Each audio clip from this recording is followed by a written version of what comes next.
Allô maman solo, bienvenue dans ton nouvel épisode. Installe-toi confortablement, nous allons parler de nos chérubins. Instruis l'enfant selon la voie qu'il doit suivre et quand il sera vieux, il ne s'en détournera pas. C'est un texte tiré du livre des Proverbes et c'est un texte que je garde parce que c'est la ligne directrice de l'éducation de mes enfants. Je me suis rendu compte en lisant ce passage, ce verset-là, que finalement, éduquer les enfants, ce n'était pas seulement ce que nous disions, mais c'est ce que nous étions et ce que nous faisions. Et c'est pour ça que depuis que j'ai lu ce verset-là, il est chevillé à moi et guide aussi beaucoup des choix et des décisions que j'ai par rapport à mes enfants et qui vont des fois même à l'encontre de mes désirs. Mais commençons par le commencement, comme on dit chez moi. Là, j'étais déjà partie dans une réflexion un peu plus profonde. Il y a tellement de choses à dire sur les enfants que pour ce premier épisode concernant les enfants, je voulais juste aborder 3 points. Leur développement, la notion de liberté que j'essaye de leur inculquer et la mise en place, on va dire, notre organisation quotidienne, plus ou moins. Suivez-moi.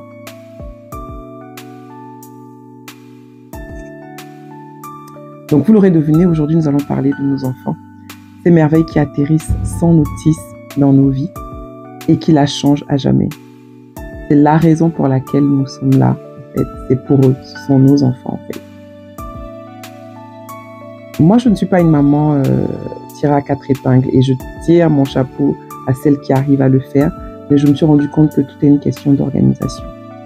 Et finalement, il y a plusieurs angles qu'on pourrait prendre, mais ce soir, je voudrais plus parler je disais tout à l'heure, de l'organisation, de leur quotidien, de leur développement, de leur liberté.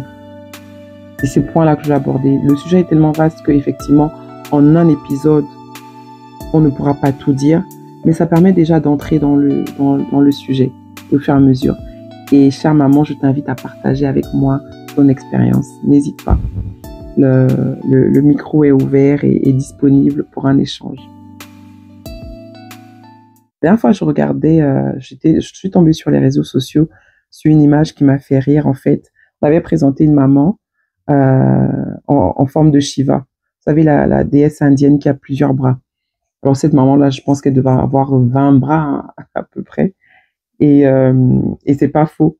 Et ce qui m'a fait rire, ou sourire, on va dire, c'est que tous les premiers commentaires, en fait, des femmes qui étaient là, elles disaient, mais attention, il manque un bras. Et le bras qui manquait, voilà, il manque un bras pour le papa. J'ai trop rigolé. Et à l'intérieur, je me disais, ouf, quand on est maman solo, on n'a pas ce bras-là. Et en fait, la réalité m'a rattrapée. Elle m'a dit, bien sûr que si tu as ce bras. Parce qu'en fait, dans tous les cas, tu dois gérer l'ex. Alors que ça se passe bien, moins bien, mal, très très mal. Tu dois quand même le gérer. Donc, tu as quand même ce bras-là. Donc, petit coucou à toutes mes mamans solo. Finalement, en fait, on a toujours ce bras à gérer. Évidemment, encore une fois, pas dans le cas où le papa est parti sans laisser de nouvelles, où le papa est décédé, où il n'y a plus du tout de papa. Effectivement, il n'y a pas ce bras-là. Mais dans beaucoup de cas, il y a encore ce bras-là à gérer. C'est une petite parenthèse, parce que ça m'a beaucoup fait sourire de voir ça. Il y a une chose aussi qui m'a beaucoup marquée dans la maternité, alors que ce soit pour moi ou ce que j'ai pu observer, c'est que en ayant des enfants, on développe un cœur encore plus aimant. Ça peut ne pas venir tout de suite, mais en fait, en ayant ces enfants-là, en grandissant finalement avec eux, parce que c'est ce qui se passe, nos cœurs se transforment. En tout cas, mon cœur s'est transformé. Je sais que j'avais déjà un cœur aimant, mais je me suis rendu compte de la profondeur, en fait, de la capacité à ce que le cœur d'une maman peut être profond. Je l'ai dit dans l'épisode précédent, quand il y a eu, quand j'ai su en fait ce qui s'était passé, les conditions en tout cas qui ont fait que je me sépare, je me suis transformée en louve. Et je défie toute maman ici qui ne se transforme pas, de me dire qu'elle ne se transforme pas en louve ou en ours ou en, je sais pas, lorsque ses enfants, elle estime ses enfants en danger. Là, c'est, comme on m'a dit, je deviens une autre personne. Et je me suis rendu compte de ça. Ça transforme vraiment nos cœurs et nos attitudes, nos façons, nos choix. Et c'est pour ça que le verset que je lisais tout à l'heure, là, et comme je dis, il est vraiment pour moi chevillé à mon corps. Et finalement, il est la colonne vertébrale de l'éducation que je donne à mes enfants aujourd'hui. Dans mon parcours avec mes enfants, je me suis rendu compte qu'il est essentiel, en tout cas qu'il était essentiel de passer du temps avec eux. Mais est-ce que c'est vraiment, réellement possible en fait, sans devenir comme à l'armée où tout est normé, avec des réveils, avec des temps, voilà, une discipline de faire, de l'intransigeance. Moi, je n'ai absolument pas trouvé comment. Donc, s'il y a une maman ici qui a trouvé comment faire, je veux bien apprendre d'elle, mais moi, je n'ai pas trouvé comment. Et du coup, ce qui fait que j'ai appris à lâcher prise. J'ai appris à laisser tomber. Et je ne regrette pas parce que effectivement, ça me permet de passer du temps avec eux. Mais j'ai lâché prise sur pas mal de choses parce que en fait, ces choses prenaient du temps et je n'arrivais pas, tout simplement. À un moment, je n'arrivais pas. Seule avec 4 enfants, je n'arrivais pas. Et je me suis aussi rendu compte d'une autre chose, c'est que être avec ses enfants ne signifie pas être au même endroit. Parce qu'on peut être dans une même pièce et ne pas être ensemble. Et donc, du coup, la réflexion qui est venue derrière, c'était de se dire, quand je dégage du temps, quand j'abandonne, entre guillemets, certaines choses, c'est pour vraiment être avec eux, être présente pour eux et pas juste être à côté d'eux. C'est 2 notions complètement différentes. Avec mes enfants, je réalisais à quel point un parent connaît son enfant. Donc, on est présent dans leur développement, à toutes les étapes de leur développement. Comme j'aime à dire, nous les mamans, nous savons ce que nous avons relâché dans la nature. C'est-à-dire que quand un enfant sort de ses parents, il n'y a pas meilleur psy que ses parents. Parce qu'ils ont nurtured, comme on dit en anglais, ils ont tout mis, ils ont mis, évidemment, on ne va pas nier l'influence de l'extérieur, mais le jus dans lequel il a baigné, c'est le jus de ses parents, c'est le jus de sa famille. Donc, je rigole souvent comme ça en disant, oui, il y a qu'une maman qui sait ce qu'elle a relâché dans la nature, mais c'est réel en fait, c'est réel.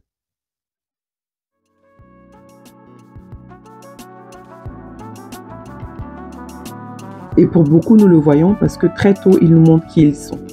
Et ça, on peut l'observer. C'est pour ça que c'est dans cette phase de développement-là, il faut observer les enfants. Il faut vraiment les observer.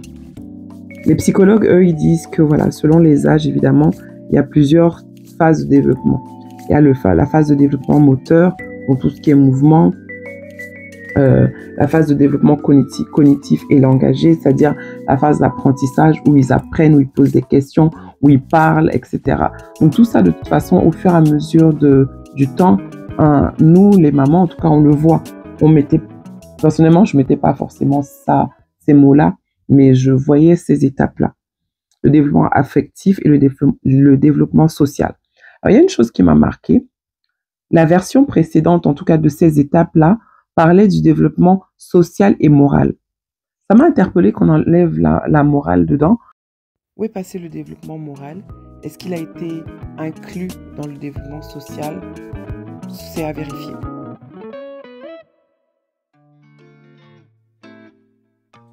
Et sans connaître ces étapes, juste en prenant comme repère ma fille ou ce que je pouvais voir chez les autres enfants, je pouvais savoir que mon 2e ou mon 3e, il était dans les temps ou un peu plus en retard. Et je pense que beaucoup de parents aussi, et là, c'est même pas seulement les mamans, beaucoup de parents ont un peu ces repères-là, sans forcément leur donner des noms.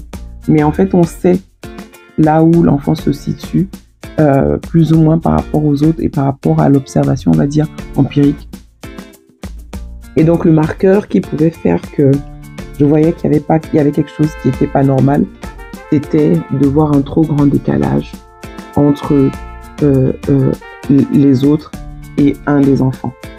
Après, le but, ce n'est pas d'uniformiser les enfants, non. Le but, c'est d'observer leur développement. En fait, en tant que parent, on est aux premières loges de voir ce qui se passe, en fait. Et donc, quand le décalage est important, c'est le moment d'aller consulter un professionnel. Et souvent, ce que les parents font, c'est qu'ils cachent parce qu'ils n'ont pas envie de parler, ils n'ont pas envie de, voilà, qu'on voit qu'il y a un problème avec l'enfant. Voilà, je n'ai pas forcément été dans cette situation-là pour jauger ce que moi j'aurais fait, mais et parce que j'ai eu à faire appel à un professionnel, je me dis, voilà, dès qu'il y a cet écart-là, il ne faut pas hésiter à faire appel à un professionnel, se faire aider. Ça revient un peu à ce que je disais dans les épisodes précédents. Toujours, dans la mesure du possible, se faire aider lorsqu'il y a des structures pour ça. Je fuis complètement l'opposé, qui est d'être trop voilà, sur les enfants, à la minute près, à la virgule près. Ok, l'autre il a fait ça à 2 ans,1 jour, ça y est, c'est 2 ans,2 jours, c'est trop tard. Non, c'est pas de ça que je parle. Je dis juste que dans ce que moi j'ai vécu avec mes enfants, c'est que j'avais des repères. Donc j'ai eu une première, elle m'a donné des repères. J'ai un deuxième, il m'a donné un repère. Donc quand le troisième est arrivé, j'avais quand même déjà 2 repères. Et je pouvais savoir, ah tiens, lui il en avance. Ah là c'est un peu en retard. Et s'il y a quelque chose, bah, si je vois que c'est trop, ou que voilà. Et je posais aussi beaucoup de questions à la famille, parce que je pense que ma première a 7 mois et demi, 8 mois, non 7 mois elle a marché, il me semble. Et donc je posais la question, dans ma famille, est-ce que les gens ont marché tôt? Donc chez moi par exemple, je sais que maman m'avait dit que j'avais marché à 9 mois. Et je pense qu'il y a quelqu'un dans sa famille paternelle qui avait marché vers 6 mois, un truc comme ça. Donc ça permet aussi de savoir, est-ce que par rapport à son environnement proche, l'enfant, voilà. Bon là c'est le cas de marcher, elle a marché tôt, donc personne ne va s'alarmer, mais ça aurait pu être que elle ne développe pas rapidement la motricité. Et donc par l'observation de son environnement, on a la possibilité aussi de le savoir et ça permet d'aller en tout cas voir un professionnel si vraiment on commence à être inquiet. Donc nous sommes vraiment aux premières loges de leur développement. Et donc il est important que lorsqu'on détecte un comportement qui est anormal, entre guillemets, quand je parle d'anormal, c'est ce qu'on observe et on se dit, voilà, c'est pas quelque chose qui est dans mes compétences, et que je vois qui se répète ou que j'arrive pas à gérer, il est bon d'aller consulter, d'aller voir au moins un médecin ou en tout cas un professionnel qui va nous accompagner. Maintenant, au niveau de leur liberté, c'est le deuxième point que je voulais aborder. Une des choses que mes parents m'ont donné, c'est la liberté. J'ai eu le choix depuis toute petite d'être qui je suis. Je n'avais pas de remarques de oh, t'es un garçon, t'es pas un garçon, tu dois pas faire ça. Et honnêtement, j'ai pas vécu dans cet environnement-là où les filles étaient censées faire ça, les garçons étaient censés faire ça. J'avais une liberté. Je pouvais jouer avec mon frère comme je voulais. Je pourrais courir, sauter. J'avais pas cette barrière-là. Et ça a fait de moi une femme libre. Une femme libre qui a gêné à un certain moment de ne pas rentrer, en tout cas dans les codes de ce que certaines personnes attendent, en tout cas des femmes. Et finalement, c'est important que je leur transmette cette liberté-là. Parce que c'est important d'être soi-même. C'est important de ne pas porter un masque quand on va dans la société. C'est important d'être vrai avec soi à l'intérieur. Et c'est important d'être vrai avec l'extérieur aussi. Et ça, c'est un cadeau en vieillissant. Je me rends compte du cadeau que mes parents m'ont fait parce que j'ai jamais eu à faire semblant. La conséquence première, c'est que ça m'a toujours permis d'être honnête. Honnête envers moi et honnête envers les autres. What you see is what you get. La deuxième des conséquences, c'est que malheureusement, les femmes qui s'affirment, qui sont elles, ne sont pas forcément comprises dans certains milieux. Et du coup, ça a créé quand même un rejet. Nous parlerons aussi du patriarcat. Mais j'aimerais transmettre cette liberté à mes enfants. Quand ils se regardent dans le miroir, ils ne se mentent pas à eux-mêmes. Et de la même façon qu'ils ne mentent pas à l'extérieur. Donc pour moi, la liberté, c'est vraiment quelque chose de crucial. C'est la chose même que je leur dis. Je veux qu'ils s'expriment, je veux qu'ils soient eux, je veux qu'ils soient honnêtes. Et donc, les outils que j'utilise, c'est des temps de conversation. Je disais tout à l'heure que c'est important d'être avec eux. Mais on peut être avec eux dans une même pièce et ne pas être avec eux. Parce qu'on sera sur son téléphone et ça m'arrive. Parce qu'eux, ils seront en train de regarder, je sais pas moi, la télé ou de discuter entre eux. Alors que quand on dégage du temps et qu'on se retrouve justement avec eux et on se dit non, là, c'est le temps avec mes enfants, on engage des discussions. Et souvent, dans les discussions, je fais exprès. Et je dis, ah oui, qu'est-ce que tu veux faire plus tard? Où est-ce que tu te vois dans 5 ans? J'assure qu'il y a des adultes, des gens connaissent, qui ne sont pas capables de répondre à cette question-là. Et vous seriez surpris, en fait, de la capacité que les enfants ont à se projeter, à imaginer des choses. Et je pense que la liberté commence par là. La liberté commence par laisser son imagination, laisser ses rêves galoper, dire... Des fois, ils me disent, oui, maman, je vais t'acheter 10 voitures, des trucs comme ça. C'est important de les voir comme des êtres à part entière. Pas juste des enfants à qui il faut tout apprendre, à qui il faut tout montrer, non. Mais comme un être avec ce que ça comporte de complexité, d'émotion, d'ambition. Ambition, on va dire rêve. Et de ne pas nier les personnes qu'ils représentent. Donc évidemment, tout ceci en fonction de l'environnement dans lequel on est. Personnellement, j'ai installé des temps d'échange qui sont très simples. Donc c'est pas, on ne s'arrête pas et on a une conversation, en tout cas pour ces moments-là. Ça va être dans des conversations qu'on va avoir ensemble et je leur posais des questions sur leurs rêves, qu'est-ce qu'ils ont envie de faire. Des fois, on va être en voiture. Qu'est-ce que tu aimerais conduire comme voiture?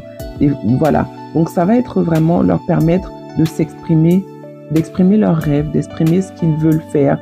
Je sais que j'ai mon troisième, des fois il me dit ok, il va être président, des fois il va être avocat, des fois il va être... Donc tout ça, ça n'a l'air de rien, mais finalement je me rends compte que c'est ça qui a permis que, en tout cas moi, dans mon enfance, je développe en fait cette liberté parce que je ne m'interdisais rien en termes de rêve.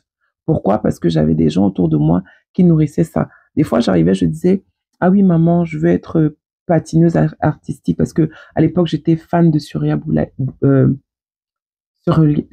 Bonali, pardon. Et donc, elle me disait, OK. Et demain, je venais, je lui disais, oui, je vais être Whitney Houston. Elle me disait, OK.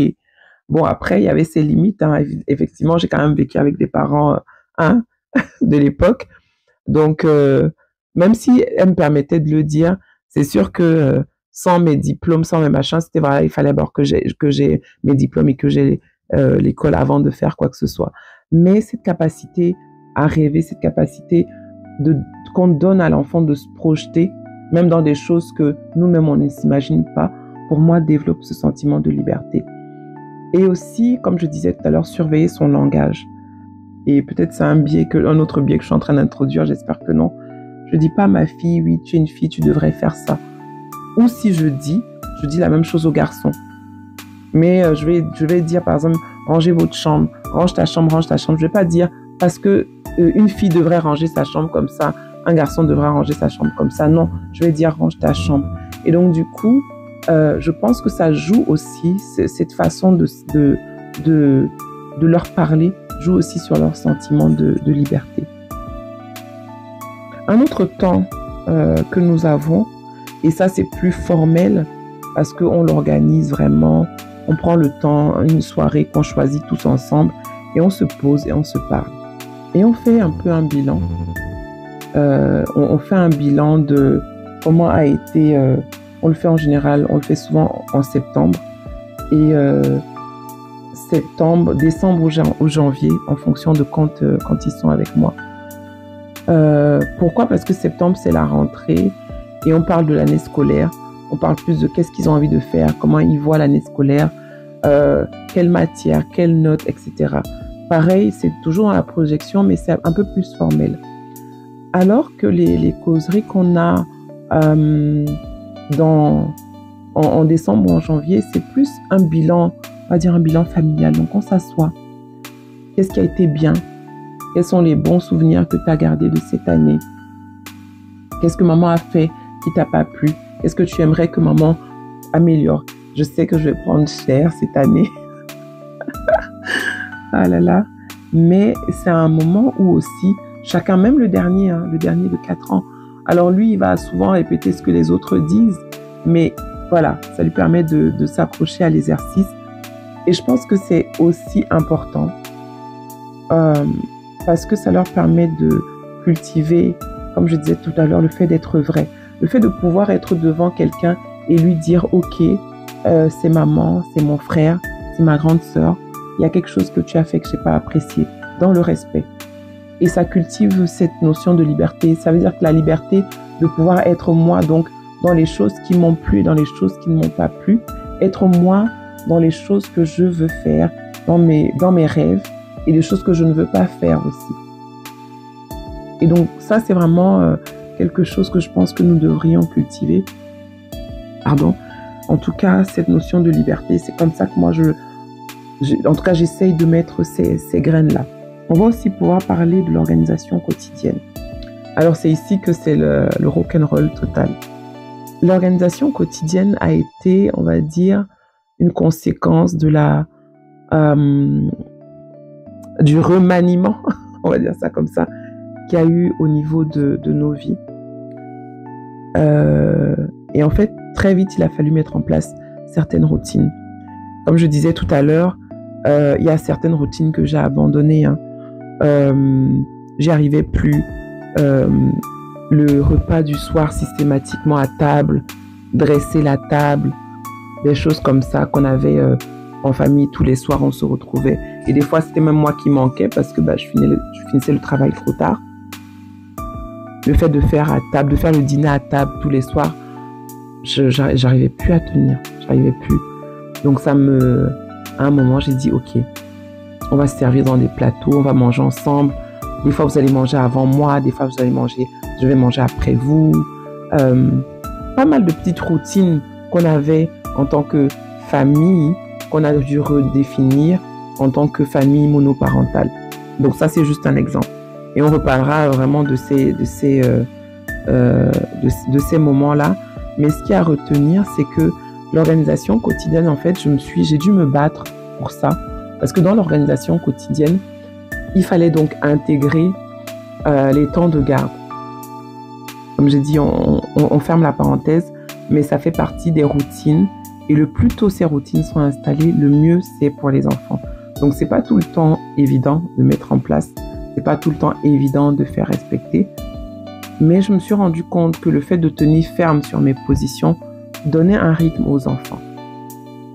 Et donc à un moment, les enfants savaient, on commençait à comprendre, ok, tel week-end c'est maman, tel week-end c'est papa. Donc j'avais fait un tableau simple que j'avais mis, d'ailleurs je vous mettrai le lien. Ce que je me suis acheté, c'est des rouleaux de, comment je vais appeler ça? En fait c'est un peu comme du papier peint, mais du papier peint ardoise. Donc on peut écrire dessus. Donc j'avais mis comme ça là, à la cuisine, comme ça c'est visible pour tout le monde. Et on faisait ensemble. Alors ce week-end c'est toi, ce week-end. Et donc du coup, au bout d'une année, malgré les difficultés, ils ont capté, ils ont compris et ils ont compris les changements. Donc ça fait qu'aujourd'hui, j'ai plus besoin de demander forcément, ils ont plus besoin de me poser la question, ils savent. Et donc des fois, quand ils vont demander, c'est maman, c'est bien toi ce week-end, je vais dire oui ou non. Mais c'est déjà installé. Donc par rapport à ça, je trouve que ça leur a apporté une certaine stabilité. Et s'il faut se battre pour ça, maman, bats-toi pour ça. Il faut être strict pour ça, bats-toi pour ça. Parce que moi, au début, je me disais, voilà, je privilégiais le fait qu'il reste en contact avec le papa. Je privilégiais le fait que Voilà, au début, j'étais souple. Mais non seulement ça me coûtait à moi, mais ça leur coûtait aussi à eux parce que finalement, ils savaient plus. Et donc, à un moment, j'ai commencé à être stricte.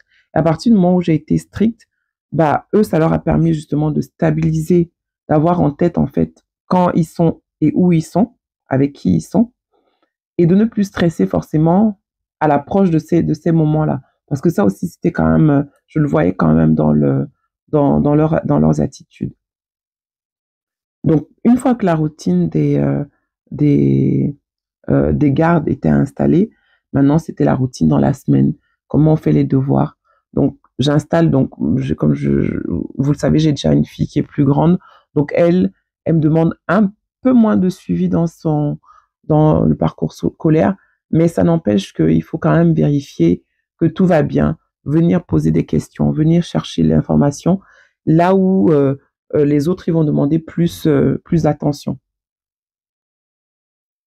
Donc, ce que j'essaye de mettre en place, et quand je disais j'essaye parce que tous les jours, c'est pas carré, ça fonctionne pas forcément tous les jours, c'est que je prends 30 minutes avec au moins un pour pouvoir faire les devoirs. Donc, comme j'ai dit tout à l'heure, c'est pas forcément ça tout le temps, mais ça permet que quand il rentre de l'école et que moi j'étais là parce que j'étais en télétravail, il va tout de suite venir me dire, ah oui, maman, il y a ça comme devoir. Ensuite, ou alors, il est rentré avant moi et que moi je rentre après, il va venir me dire, maman, il y a ci comme devoir. Pareil, ça permet de mettre en confiance l'enfant.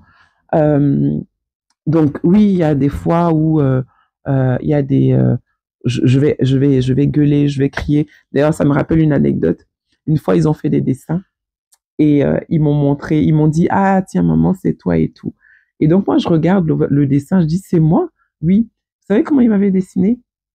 Ils avaient fait une dame, ils ont colorié et en fait, ils ont fait les cheveux de Sangoku, donc qui partaient dans l'autre sens.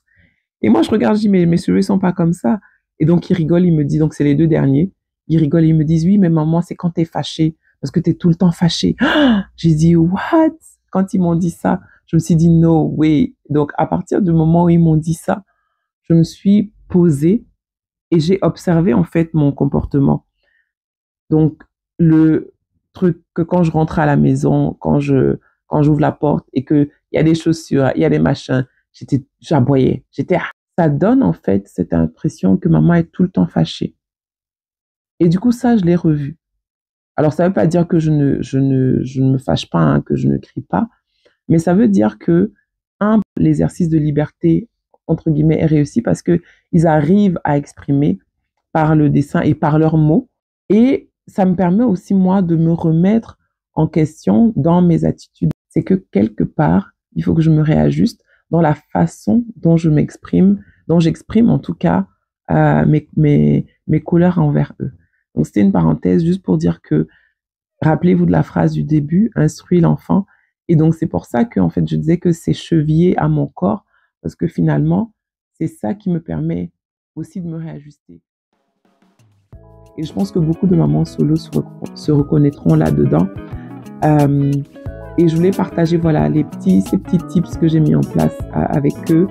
Et on prend vraiment plaisir à le faire ensemble.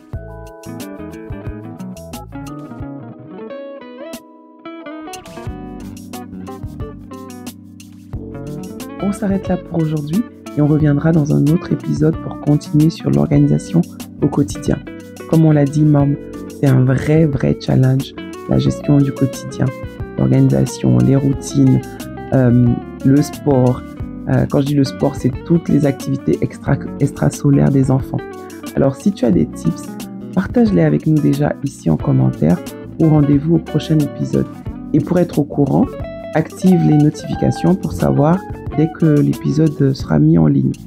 En attendant, je te souhaite une bonne soirée, une bonne journée et je te dis à très vite pour un prochain épisode de Allô Maman Solo.